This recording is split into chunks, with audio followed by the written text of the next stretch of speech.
साथियों नमस्कार, मैं हूं मनोज अंतानी और आप देख रहे हैं बहुजन मीडिया। आज बहुजन मीडिया का साझा प्रयास है जिसमें आप मुताबिक है इस समय नागवंशी टीवी, आवाज़ Bharat TV, the Buddhist time और समता आवाज़ टीवी के साथ। मैं हूं आज आगरा की पावन भूमि पर। यह वही भूमि है जहां पर बाबा साहब डॉक्टर भीमराव अम्बेडकर जी ने, आप लोग मेरे पीछे आ जाओ, ये वही पावन भूमि है जहां पर बाबा साहब डॉक्टर अम्बेडकर अपना आखिरी भाषण देते हुए समाज को संबोधित करते हैं और उनकी आंखों से आंसू निकलते हैं कि मुझे मेरे पढ़े लिखे लोगों ने धोखा दिया। आज उस बाबा साहब की उस बात को ध्यान में रखते हुए समाज के वही पढ़े लिखे लोग बाबा साहब के कर्मा को आगे बढ़ा रहे हैं। मैं पहुंचा हूं आगरा के GIC ग्राउंड में, जहां पर पूज्य भिक्खु कर्णशील राहुल जी पिछले कई वर्षों से धम्म कारवां निकाल रहे हैं। 18 मार्च के दिन, आज 18 मार्च है, सुबह के 5 बज चुके हैं। मैं हूं अपने सहयोगी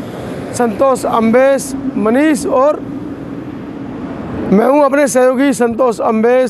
मनीष और धीरज के साथ आज आगरा की इस पवित्र भूमि पर, जिसको जाटवों की राजधानी भी कहा जाता है, और मैं आपको दिखाऊंगा आज के पूरे दिन की खबरें अपने इन तमाम मीडिया चैनल के माध्यम से। किस तरह का धम्म कारवां है,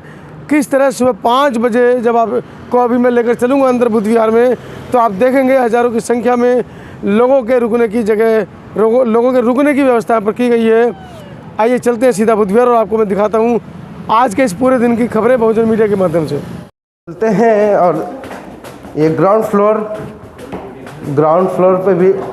ठहरे हुए, और ये फर्स्ट फ्लोर,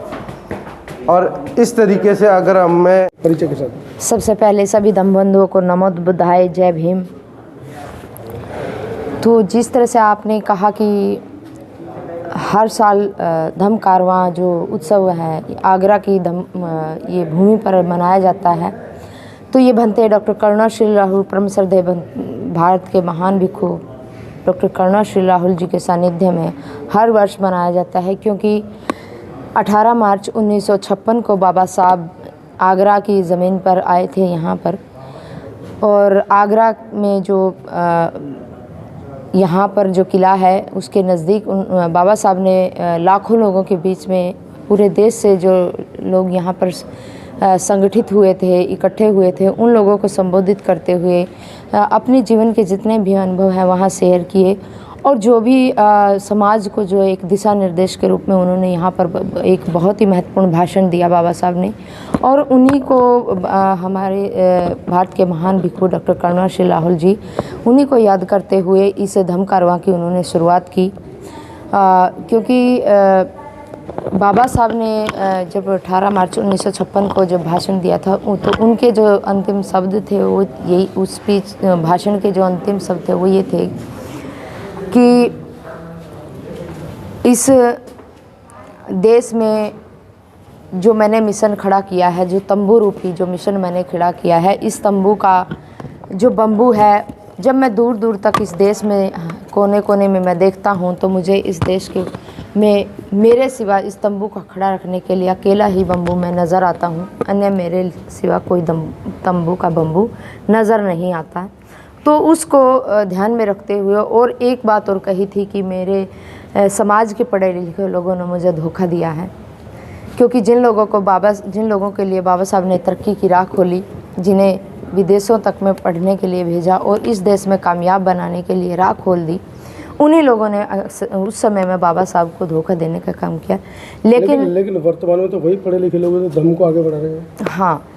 क्योंकि ये सब अगर पॉसिबल हो पाया है, इससे पहले साहब काशीराम जी ने जो बाबा साहब के मिशन को लेकर आगे बढ़े, वो बाबा साहब का अनुयायी कह लो, सपूत कह लो, उसको लेकर आगे बढ़ा, और उसी विचार को लेकर भंते डॉक्टर कर्णशील राहुल जी उसी विचार को लेकर आगे बढ़ रहे हैं। किस तरह से परिवारों को जोड़ना है, किस तरह से समाज को जोड़ना है, और किस तरह से संगठनों को जोड़ना है, और किस तरह से इस समाज को एक करना है, पूरे देश को एक करना है, किस तरह से बाबा साहब के बौद्ध में भारत के सपने को पूरा करना है। एक से एक कड़ी भंते जी उसमें करते जा रहे हैं, और एक से एक जो ये धम्म कारवां में है, हर वर्ष एक नया विषय रखते हैं और उस विषय को पूरा भी किया जाता है। श्रद्धेय भंते जी उस विषय पर अमल करते हैं, और जो उनके सानिध्य में पूरे देश में जो लगभग सभी राज्यों में टीम बनी है धम्मभूमि की। तो वो धम्मभूमि की टीम बहुत ही महत्वपूर्ण विषय रखते हुए भंते जी एक स्टील की, जब पहला धम्म कारवां भंते ने शुरू किया था तो उन्होंने एक स्टील की बुद्ध एंड धम्मा निकाली थी, तो क्या वो भी इस बार झांकी के रूप में निकलेगी? देखिए यहाँ पर जब भी धम्म कारवां का यहाँ पर कार्यक्रम होता है राष्ट्रीय स्तर पर, तो उसमें हर बार ही उसको एक लोगों के लिए, प्रदर्शनी के लिए उसको दिखाया जाता है, ताकि लोग उसको वास्तव में जो बाबा साहब ने बुद्ध और उनका धम्म, जो बौद्धों का एक महान ग्रंथ लिखा है, उसको वास्तव में देख सके। और भंते जी ने उसको एक इतिहास बना दिया। 2000 टन में उसको स्टील में उकेर दिया भंते जी ने, श्रद्धेय भंते जी ने। तो वो भी एक इतिहास बन चुका है, वो एक रिकॉर्ड बना चुका है विश्व में। इतना ही बड़ा ग्रंथ इतना बड़े ग्रंथ के विषय में अन्य कोई नहीं है। पूरे देश से महिलाएं आती हैं, बच्चे आते हैं। हमने पिछले साल भी देखा कि लगभग 20,000 महिलाएं थीं। इस बार भी महिलाओं की संख्या ज़्यादा होगी, क्योंकि डॉक्टर अम्बेडकर ने महिलाओं को, और धम्मभूमि खुद महिलाओं को आगे लेकर चल रही है। आप स्वयं एक महिला हैं, तो महिलाओं को क्या आप कहना चाहेंगी इस पूरे आयोजन के उद्देश्य से? क्योंकि भारत के महान भिक्षु श्रद्धेय भंते डॉक्टर कर्णशील राहुल जी जिस तरह से महिलाओं को गुलामी में जकड़ा गया पूर्व काल से ही, मतलब कि जब बाबा साहब संविधान इस देश में लेकर आए और उनके एक स्वाभिमान के लिए आवाज़ उठी, और माता सावित्रीबाई फुले जैसी महान जो वीरांगनाएं हुई हैं, जिन्होंने महिलाओं के लिए बहुत ही महत्वपूर्ण कदम उठाए, शिक्षा के द्वार खोले, और उसी कोई बाबा साहब ने संविधान में एक स्थान, बहुत महत्वपूर्ण स्थान दे दिया अधिकार के रूप में हमें। और वही उसी राह में साहब कांशीराम जी ने भी बहन जी को नेतृत्व दिया इस देश में। हमारी बहुत बड़ी नेता इस देश बहुजन समाज को दी, वो भी एक महिला हैं। और इसी तरह से भंते जी का जो एक मकसद है, वो बाबा साहब के मिशन को, ज्योतिराव फुले जी के मिशन को लेकर चलते हुए, क्योंकि वो जितनी भी गुलामी की बेड़ियां हैं उनको काटते चले जा रहे हैं। किस तरह से महिलाएं आज भी देश में अनेकों प्रकार के गुलामी के बंधनों से जकड़ी हुई हैं, जिनको समझने की ज़रूरत है। और भंते जी अपने प्रशिक्षणों में उनको बिल्कुल सरल शब्दों में समझाते हैं। वो अनपढ़ से अनपढ़ महिला को भी समझ में आता है, एक बच्चे को भी समझ में आता है कि ये गुलामी के से क्यों हमें जकड़े हुए हैं और कैसे हमें इनसे आज़ादी पानी है। और उसके लिए शिक्षा बहुत ज़रूरी है और प्रशिक्षण भी बहुत ज़रूरी है, जो कि हमें भंते जी के सानिध्य में मिलते रहते हैं। धन्यवाद जी, बहुत बहुत साधुवाद। नमो बुद्धाय, जय भीम।